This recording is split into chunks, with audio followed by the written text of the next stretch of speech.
Hello नमस्कार दर्शकों, जनक serial में आप सभी का स्वागत है। आज के एपिसोड में हम देख रहे हैं जहाँ पे लॉलन जो होता है वह अनिरुद्ध को समझाता है और बोलता है ये सब आपकी मर्जी है। क्या आपने एक बार भी झनक से पूछा है? झनक इन सब के लिए मुझे नहीं लगता कभी राजी होगे। अनिरुद्ध बोलता है झनक को राजी होना पड़ेगा, हर बार झनक की मनमानी नहीं चलेगी। उसकी मनमानी चलते ही चलते ऑलरेडी 2 जिंदगियां खराब हो चुकी है, अब और नहीं चलने दे सकता है।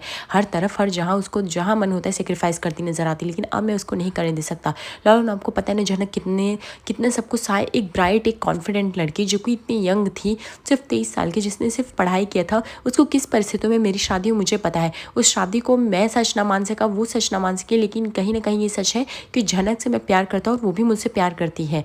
लॉलन बोलता है निदा वो सब मुझे सब समझ में आता है, आई थिंक हमें घर के लिए निकलना चाहिए। अभी यहाँ पे बैठ के क्या करोगे? हम यहाँ से बाहर जाएंगे तो ना कुछ हम सॉर्टेड कर पाएंगे।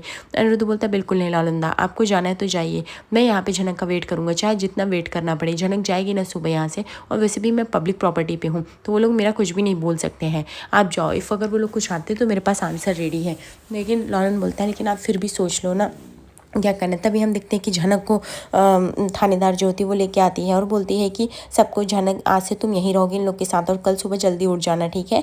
खाने के लिए वैसे कुछ बचा नहीं क्योंकि तुम्हें आते आते लेट हो गया है, तो अभी तुम ऐसे ही सो जाओ, नहीं तो बोलो तो तुम्हें कुछ बिस्किट ला के दूँ। तभी बोलती नहीं नहीं मैम, कोई बिस्किट की ज़रूरत नहीं। तभी वह सबको बोल के जाती है कि अभी इसके साथ कोई मिसबिहेव नहीं करेगा, और हाँ मेन करके तू, हाँ तू ढंग से पेश आएगी। तुम सभी जितने पहले दिन ही उसको इतना परेशान मत कर देना, उसका आज पहला दिन है तो प्लीज़ उसको अच्छे से थोड़ा ट्रीट करना। ये कह के वो थानेदार होती जाने लगती। तभी यहाँ पे दूसरी बोलती तेरा नाम क्या है? तभी वो बोलती झनक रैना। बोलती झनक रैना, वैसे तू रहने वाली कहाँ की? बोलती श्रीनगर। तभी यहाँ पे वो लोग हंसने लगते, बोलते श्रीनगर से कोलकाता तक का सफ़र लगता है, कहीं लंबा हाथ मारा है। तभी वहाँ पे थानेदार जो रहती है वो सबको शांत कराती है, बोलती एकदम चुप हो जाओ तुम लोग, मैं जा रही हूँ, तंग मत करना। तभी यहाँ पे एक छोटी लड़की रहती है, बोलती दीदी इतना लंबा सफ़र तय करके आई, जरूर कुछ लंबा किसी का मर्डर किया होगा। दूसरी बोलती नहीं नहीं, चोरी किया हो गया, किसी का कत्ल किया रहेगा। तभी झनक बोलती नहीं नहीं मैंने कुछ भी नहीं किया, मुझे गलत इल्ज़ाम में फंसाया गया, मैंने कुछ भी नहीं किया। तभी यहाँ पे वो लड़की बोलती हाँ कोई कभी कुछ नहीं करता, उसको सिर्फ फंसाया ही जाता है। यहाँ पे तुझे पता है जितने लोग हैं हम सब लोग को गलत ही फंसाया गया है, ऐसा हमको लगता है लेकिन ऐसा कुछ नहीं। तभी वहाँ पे एक औरत बोलती है ऐसा तो नहीं तूने बच्चा चोरी किया था? सुन के झनक जैसे रूह उसकी कांप उठती है और वो चिल्लाने लगती है। वो बोलती है कि पहली बात तो मैंने किसी का बच्चा नहीं चोरी किया। तभी वो लोग बोलते हैं कि अरे ये कैसे चिल्ला कैसे रही है, तुझे पता है तू किससे बात कर रही है? वो इधर की इंचार्ज है और इंचार्ज से इस तरह से कोई बात करता है, पहले तू बता। झनक बोलती सॉरी सॉरी, मैं बस ये कह रही हूँ कि मैंने कभी कोई गलती नहीं की, मैंने आज भी कोई गलती नहीं की, मुझे फंसाया जा रहा है, बाकी मेरा कुछ मतलब नहीं था। और आप लोग मेरे साथ ऐसे क्यों ट्रीट कर रहे हैं? अब मुझे, आप लोग को पता होना चाहिए मुझे कितना अनकंफर्टेबल लग रहा है। तभी वो औरत बोलती है चुप बैठ, तुझे समझ में भी आता है तू क्या बोल रही? दूसरी तरफ अनिरुद्ध लॉलन के बीच में बहस होती है, जहाँ पे लॉलन अनिरुद्ध को बार बार फोर्स कराता है घर चलने के लिए। लॉलन बोलता है काश मेरे हाथ में होता तो मैं आपके साथ रुक जाता, लेकिन अनिदा मैं नहीं रुक सकता। आपको अच्छे से पता है अप्पू की दवाइयों का टाइम हो गया और अप्पू मेरे बिना सो नहीं पाती है, उसको खाना दवाइयाँ देना पड़ता है। अभी तो बहुत ही मेहनत से किसी तरह वो ठीक हुई है, इसलिए मुझे जाना पड़ सकता है। अनिरुद्ध बोलता है कोई बात नहीं लॉलंदा, आप जा सकते हैं। दूसरी तरफ वो औरत बोलती है कि ये वैसे बहुत ही बोल रही है, लगता है बहुत ही शयानी बन रही है, डर वर नहीं लगता क्या तुमको इधर से? तभी यहाँ पे जनक बोलती है ऐसी कोई बात नहीं है, आप लोग जो करो मुझे समझ में आता है, लेकिन प्लीज़ आप लोग मुझे समझिए, मेरे लिए नई जगह है, नए लोग हैं, मैंने आप लोग का वैसे भी क्या बिगाड़ा हुआ है, आप लोग मेरे बारे में जानते क्या है? तभी यहाँ पे दूसरी तरफ बोलती है बोल क्या लवर का चक्कर था, अच्छा पता है किसी से प्यार करती है क्या? जनक बोलती है आप मुझसे इस तरह पर्सनल सवाल क्यों करिए? सुन के लालन जो होता है, उसके बाद अनिरुद्ध जो होता है लालन को भेजता है, लेकिन अनिरुद्ध कहीं ना कहीं सोच रहा होता है, वो सारे सिरों को फिर से दोहरा रहा होता है अपने मन में कि किस तरह से उससे, किन परिस्थितियों में उसने झनक से शादी की। उस टाइम वो झनक को तो अपना नहीं सका, लेकिन उसका दिल जो है तभी झनक के लिए हो गया था, और वो उसको सारी बातें याद आने लगती। उसने झनक के साथ जितने भी रोमांटिक पल गुजारे थे वो सारे बात उसको याद आ रहे थे। दूसरी तरफ हम देखते हैं यहाँ पे अर्शी के घर पे काफ़ी हंगामा मच चुका है, जहाँ पे अमीनू जो थी अर्शी को बोलती फ़ोन लगाने के लिए। अर्शी बोलती मैं क्यों फ़ोन लगाऊँ, वैसे भी वो वहाँ पे होगा ना, उसे जो करना है कर रहा है, और एंड वैसे भी आप लोग को तो खुश होना चाहिए, आप लोग जो चाहते वही हो रहा है। मीनू बोलती अच्छा हम लोग क्या चाह रहे हैं? अर्शी बोलती आप ही लोग तो चाहते थे, आप ही लोग का तो किया धरा है ये सब कि हमेशा अनिरुद्ध झनक का साथ दी, वो सब हो रहा है। तभी यहाँ पे बौरदू बोलती है कि अनिरुद्ध कोई छोटा बच्चा नहीं है, उसको जो सही लगा गलत लगा वो कर रहा है, इसमें हमारी क्या गलती है? पहले आप बताओ ये सब हमें कोई क्यों कह रही नहीं है। तभी यहाँ पे अर्शी बोलती है अच्छा। वो जाता है और झनक के पीछे पीछे भाग रहा है, झनक का वेट कर रहा है और आप लोग चाहते हैं मैं झनक को फ़ोन लगाऊँ। मैं क्यों लगाऊँ झनक को फ़ोन? मुझे झनक को कोई फ़ोन, झनक को क्या, मुझे अनिरुद्ध को भी फ़ोन नहीं लगाना है। आप लोग क्यों नहीं समझ रहे हैं ये सब बातें? आप लोग को ये समझ में आ जानी चाहिए। मैंने अपना बच्चा खोया उस झनक की वजह से, लेकिन फिर भी तभी यहाँ पे मीनू बोलती झनक निर्दोष है, ये हम सभी जानते हैं। आज नहीं तो कल वो निकल जाएगी, लेकिन जैसे निकलेगी जो लोग उसको फंसाने की कोशिश कर रहे हैं ना, उसे बड़ी से बड़ी सज़ा मिलेगी। तभी यहाँ पे उसके ताऊजी बोलते कि अर्शी बेटा फ़ोन लगा। तभी यहाँ पे अर्शी बोलती बस करिए ताऊजी, मुझे पता है आप भी अभी अनिरुद्ध का साथ देंगे, लेकिन कोई मेरे दुख को नहीं समझ रहा है। तभी यहाँ पे शुभ बोलता है कमॉन दादा, आप ये क्या कर रहे हैं? आपकी वजह से अनिरुद्ध आज ये सब कर रहा है, आपने ही उसे बढ़ावा दिया, आप ये सब काम में बढ़ावा देते गए तभी ऐसा हो गया। तभी यहाँ पे मोदी बोलती है हाँ, हमने अनिरुद्ध को बढ़ावा दिया, हमने उसे सिर्फ अच्छे संस्कार दिए हैं, और अच्छा संस्कार अगर अच्छा काम कर रहा होता तो आपको इतनी जलन और अंदर से रूह क्यों मुकती है? हमने तो उसे कुछ गलत नहीं सिखाया, इतना तो उसको हक है कि वो अपने मन का सच बोल सके। उसको लग रहा है जब झनक गलत नहीं है तो नहीं है, वो इतना तो लड़ ही सकता है इतना बोल के। तभी यहाँ पे शुभ बोलता है बहुत अच्छा है, मुझे सब समझ में आता है, आप लोग ऐसा क्यों कर रहे हो? मेरे बेटे को भड़का के सब क्यों कर रहे हो आप लोग? अब मुझे पता चल रहा है। तभी यहाँ पे मीनू बोलती है अगर आपको लग रहा है कि आपके बेटे को हम लोग फंसा रहे भड़का रहे तो गलती आप लोग की है। आप लोग उसके माँ बाप को अच्छा परवरिश नहीं दे पा रहे, इसलिए वो हमारे चंगुल में आ रहा है बस।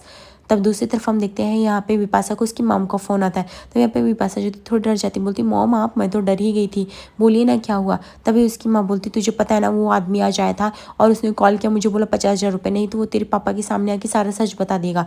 तभी वो बोलती कौन? वो सर्वेश्वर। तभी वो बोलती है हाँ सर्वेश्वर।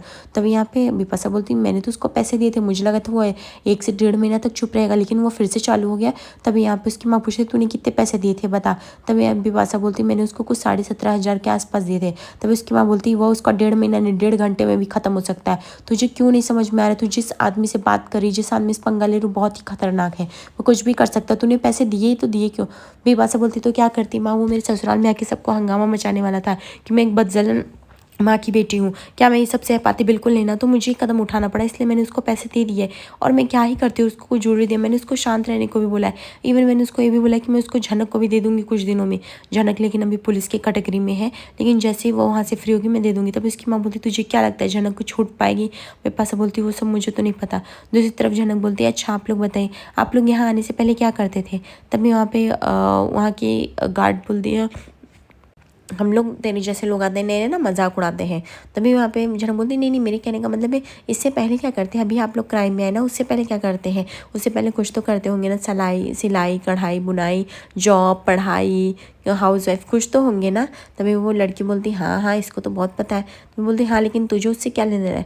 तभी यहाँ पे झनक बोलती है आप लोग ये इस जगह पे आए हैं, आप लोग को हर चीज़ मिल सकती है, जो चाहिए वो हम लोग कर सकते हैं और अच्छा से कर सकते हैं। तभी औरत बोलती तुझे क्या लगता है मैं यहाँ पे BA ग्रेजुएट से फालतू नहीं? जनक बोलती BA ग्रेजुएट तो मैं भी हूँ, लेकिन आप हो तो आप किसी को मदद कर सकते हो। यहाँ पे कितनी औरतें पढ़ी लिखी नहीं, उन्हें मदद मिल जाए। दूसरी तरफ देखते हैं यहाँ पे झनक को प्रेशराइज करके मीनू जो होती है वो कॉल लगवाती, अर्शी को कॉल लगवाती। अर्शी जो होती कॉल लगाती है अनिरुद्ध को, जहाँ पे अनिरुद्ध का गुस्सा फूट पड़ता है। वो बोलता है अर्शी को कॉल क्यों कर रही हो, मैं नहीं आने वाला, दैट्स फाइन। अर्शी बोलती तुम क्यों घर नहीं आ रहे हो? मुझे पता है तुम उस झनक का वेट कर रहे हो, तुम्हें समझ में भी आता है तुम क्या कर रहे हो। नहीं, अनिरुद्ध बोलता है मुझे सब कुछ समझ में आ रहा है झनक, और आई थिंक तुम नहीं समझ पा रही हो। तुम अब ये समझ जाओ मैं तुम्हारी चंगुले तुम्हारी इशारों पे नहीं नाचने वाला हूँ। हाँ लेकिन अब मैं तुमसे आज़ाद होना चाहता हूँ, दैट्स फाइनल। तभी उसका पिता जो होता है शुभ फ़ोन ले लेता, बोलता है आज तुमने वैसे भी मेरी बहुत बदनामी करा दी है, एक लड़की के पीछे से भाग भाग कर, तुम चुपचाप घर आ रहे हो या नहीं? अनिरुद्ध बोलता है अच्छा बदनामी मैंने, वैसे भी मेरा आप लोग से कोई भी अटैचमेंट और लगाव रहा नहीं है, क्योंकि आप लोगों ने सारी हदें पार कर दी। एक बेचारी और कसूर, जिसका कसूर भी नहीं, उस लड़की को इस तरह से सज़ा दे रही है। आपको पता है किस तरह से वो जेल में फंसी है, कैसे लोगों के बीच में है, क्या क्या वो सामना कर रही है, आपको कुछ समझ में भी आता है? यहाँ पे अर्शी बोलती है सब कुछ हमें समझ में आता है, तुम्हारे दिल में झनक है, जुबा पे मैं रहती थी, सिर्फ इतना ही ना, तुमने मेरा इस्तेमाल किया, बहुत अच्छा इस्तेमाल किया। अनिरुद्ध बोलता मैंने तुम्हारा कभी इस्तेमाल किया नहीं था। हाँ जब तुम कंसीव करी थी तो मैं झनक के बारे में सोच भी नहीं रहा था, मैं सोच रहा था कि शायद हम रिश्ते को लेकर आगे बढ़ सकते हैं, लेकिन जब तुम्हारी सच्चाई पता चली और जब हमारा बच्चा ही नहीं रहा तो मैं तुम्हारे साथ आगे बढ़ने का क्यों सोचूं। दूसरी तरफ झनक जो होती है वो सारी कैदियों को समझा रही होती है कि टाइम बहुत ही कीमती होता है, हम यहाँ पे भी बैठ कर यहाँ पे भी हम अपना अच्छा काम कर सकते हैं, जो कि हमें दुनिया में किसी को मैसेज देना वो भी जा सकता है। तभी दूसरे लोग बोलते हैं भाई ये लेक्चर प्रेशर और भाषण बहुत ज़्यादा देती है। दूसरी तरफ बिपाशा जो होती है अपनी माँ को समझा रही होती है कि माँ आप चिंता मत करो, उस लड़की को मैं लेके आऊँगी और उसको सर्वेश्वर के हाथ में दे दूँगी। बिपाशा की माँ बोलती है इतना आसान नहीं है बेटा, कुछ और सोच। दूसरी तरफ देखते हैं कि अनिरुद्ध जो होता है वो अर्शी को बोल देता है मैं झनक अगर वहाँ से हो निकल जाती है ना तो मैं झनक के साथ एक निजी ज़िंदगी बिताऊंगा, एक छोटी सी आशिया बिताऊंगा और तुम लोगों से दूर लेके जाऊंगा। बिपाशा बोलती है मैंने इंतज़ाम कर लिया है।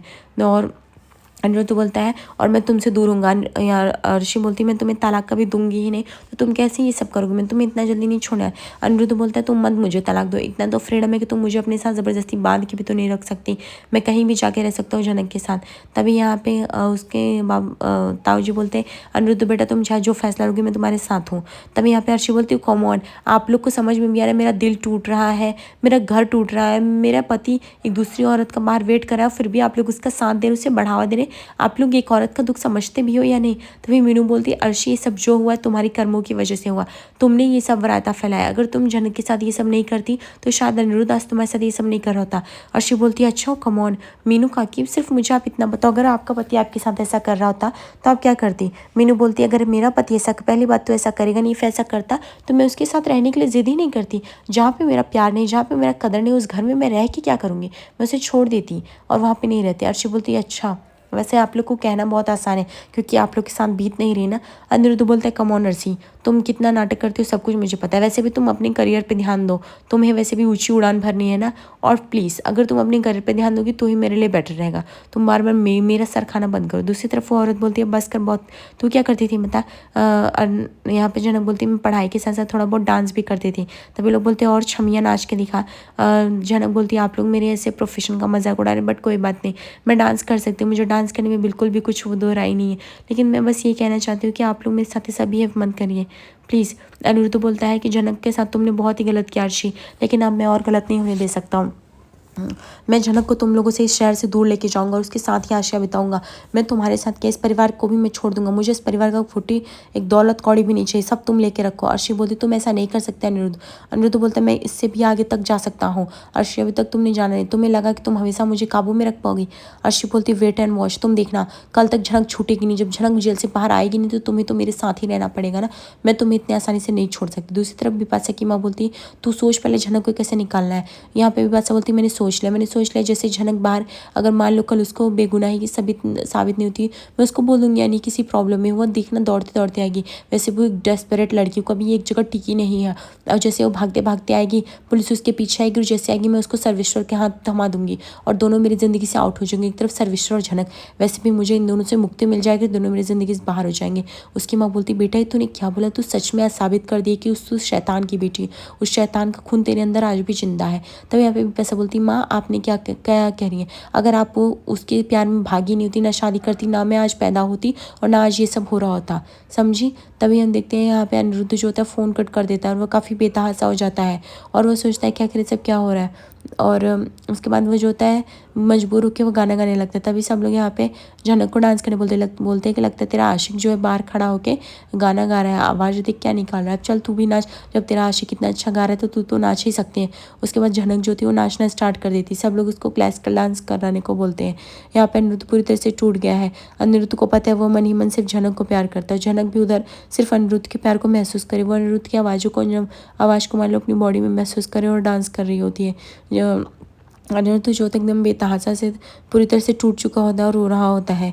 देखते हैं आगे एपिसोड में क्या होने वाला है, क्या झनक अनिरुद्ध में एक हो पाएंगे या नहीं। आज देखते हैं कि पुलिस जो थी झनक को कोर्ट में लेके जा रही थी, तभी यहाँ पे अनिरुद्ध जो था पीछे पीछे आता है, जहाँ पे झनक बोलती सर जी आप प्लीज़ चली जाइए, इसे मत आए। पुलिस जो था वो अनिरुद्ध को वार्न करता है, अदरवाइज वो उसे जेल में डाल देगा। तभी अर्शी बोलती नहीं इंस्पेक्टर साहब आप रुके, मैं सर जी से बात कर रही हूँ ना, वो नहीं आएंगे मेरे पीछे।